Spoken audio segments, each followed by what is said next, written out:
You know, we like to focus on big, stubborn problems in our area, things that affect all of our lives in one way or another. We believe that giving you in-depth information makes you better informed and allows you to let your voice be heard in whatever direction you think change should be moving. We're doing that again tonight. We're going to be focusing and highlighting a couple of things that I know can drive you and me crazy. Government spending, the homeless issue. It's an apparent lack tonight that we're going to focus on, an apparent lack of willingness by Oregon's largest county to have a citizens oversight board look over their shoulder when it comes to the budget for the Joint Office of Homeless Services. It is our big story tonight.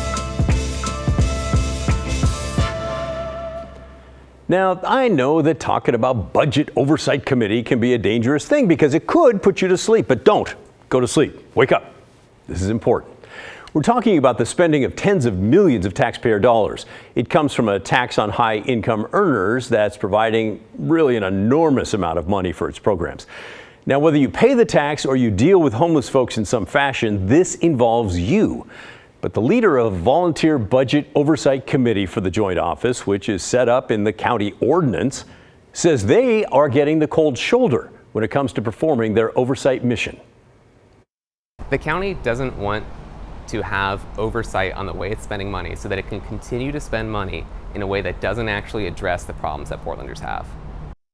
That's DeMelo. He's not a finance expert. He's a 26-year-old who works for a small software company and is running for Portland City Council because he wants to be involved in the community. He's likely exactly the sort of person the county wanted when they created this committee in the first place. He began his volunteer service nearly a year ago in October of 2022. So the Board of Commissioners puts out their budget, really the chair puts out her budget, we take a look at it, and then we give our advice on it.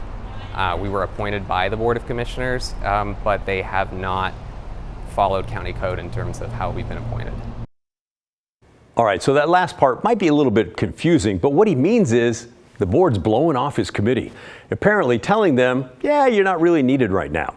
And he says it's nearly impossible to get answers for questions that should be simple.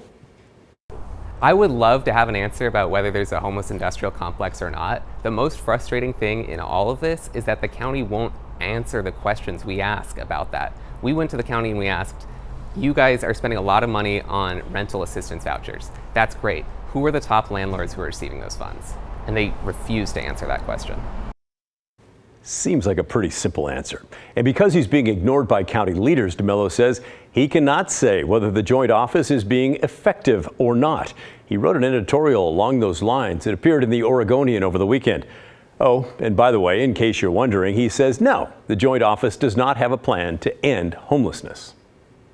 My main concern about the joint office is that we don't have a plan to end homelessness.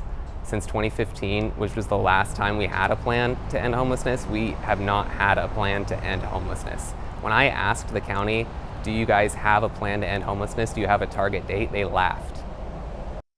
Yeah, so that's probably not great. Now, if you've never heard of these voluntary committees, yes, they do exist, and there are several in Multnomah County. They give input to groups like the sheriff's office, the library, the health department, and a lot more. Still, I wanted to know if his complaint that his group is being ignored is legit. So I dialed up brand new County Commissioner Julia Brim-Edwards, who has an extensive background in government and voluntary boards. You know, I think there are very legitimate issues for the committee to raise and to be asking for more information. The supportive housing services tax is a brand new tax. It's over the life of the tax going to be more than $1 billion. And more importantly, not just that how we effectively send taxpayers' dollars, but having transparency, accountability, making sure that the taxpayers' dollars are being spent effectively are really important. Brim-Edwards said that she does not know why the advisory committee was ignored before the most recent budget was approved. She was not part of the county government then, but she's promised to bring them in on future decisions and has already met with the group a couple of times. She points out that the tax, which is funding the Joint Office of Homeless Services, as you heard just a minute ago, will bring in more than $1 billion over 10 years. So I think it's a very valid issue to be raised at this point in the process, especially as we head into the fall and next year's budget process, that we really do need citizen engagement. We need accountability, transparency. I mean, after all, the budget, it's three volumes. I don't know if you can see the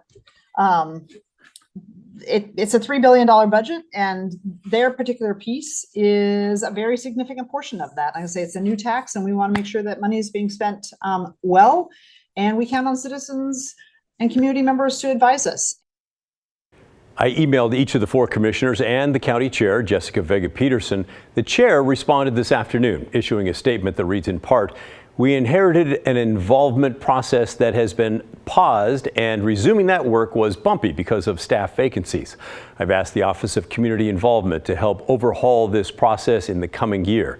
She went on, "The advisory committee for the joint office is only one of 5 community committees advising the joint office and is specifically tasked with helping with the budget process. Our goal is to have a much stronger process in place by this next budget season." So, what do you think about this? Are you surprised to see the county shrugging off the Citizens Advisory Board? You can email us. Our address is thestory@kgw.com, or you can call and leave a voicemail. The number is 503-226-5090. But don't stop there. Share your thoughts with the county chair of Multnomah County. That's Jessica Vega-Peterson. The email for her is mult.chair@multco.us. I know, kind of goofy, but it's there on your screen. You could also call and leave a phone message or talk to a live person. Their number is 503-988-3308. It's good to have your voice in your local government. Let yours be heard.